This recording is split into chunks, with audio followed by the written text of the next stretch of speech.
Patients with HER2-positive metastatic breast cancer, the current state of the art today is that we typically treat them with a trastuzumab, pertuzumab, and taxane regimen.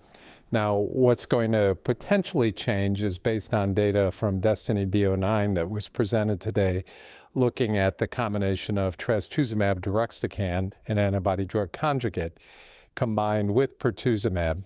And the data that was presented by Sarah Tolaney suggests that that might offer a significant improvement in terms of PFS over what you can achieve with this classic Cleopatra regimen that I described. There are, of course, many caveats about this. Are there certain subsets of patients who might benefit more? How long do you give T-DXd? Could you stop it early and switch to HP? All of which are unanswered by the trial. So as of today, THP is still the standard, but we're going to be looking at T-DXd with pertuzumab probably very soon as something that we might substitute for that standard regimen.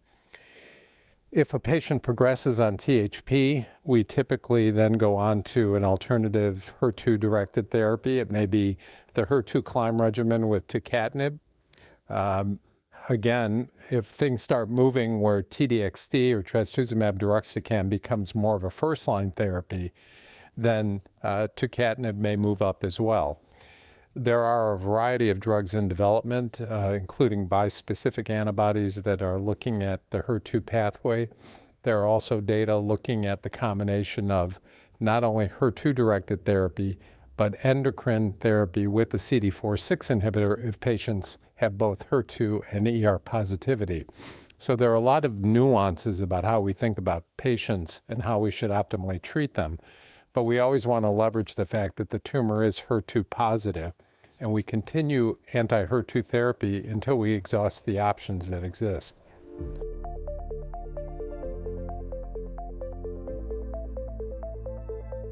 Well, we try to use the most effective therapy regardless of the mechanism of action.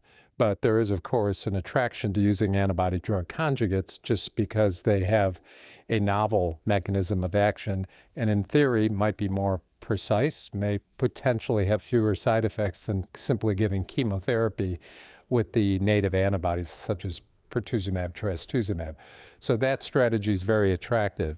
Obviously, we have to individualize any therapeutic recommendation because if we're talking to a patient who has significant GI symptoms, maybe you don't want to use tucatinib. If you have a patient with underlying lung disorder, maybe ILD will become more of a concern with you in that patient. So despite the efficacy of these drugs, we still take into account the specifics of the individual patient when we make a decision.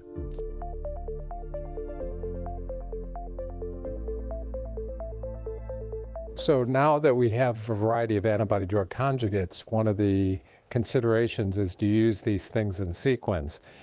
And about the only thing we can say with any confidence at this point is that though you can do it, and there is some anecdotal evidence or some small registry studies that have looked at this, whatever antibody-drug conjugate came first has the greater benefit in terms of PFS. Whatever comes second seems to have less.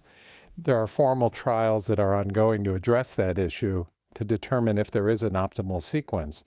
To your question about should you interdigitate some other form of therapy rather than giving an ADC after an ADC, again, same thing. There's no good evidence that tells us that's the best way to do things, but a lot of people might choose to use a small molecule in between and then come back to an antibody-drug conjugate. But again, there's no clear data that supports any of these different ways of doing things.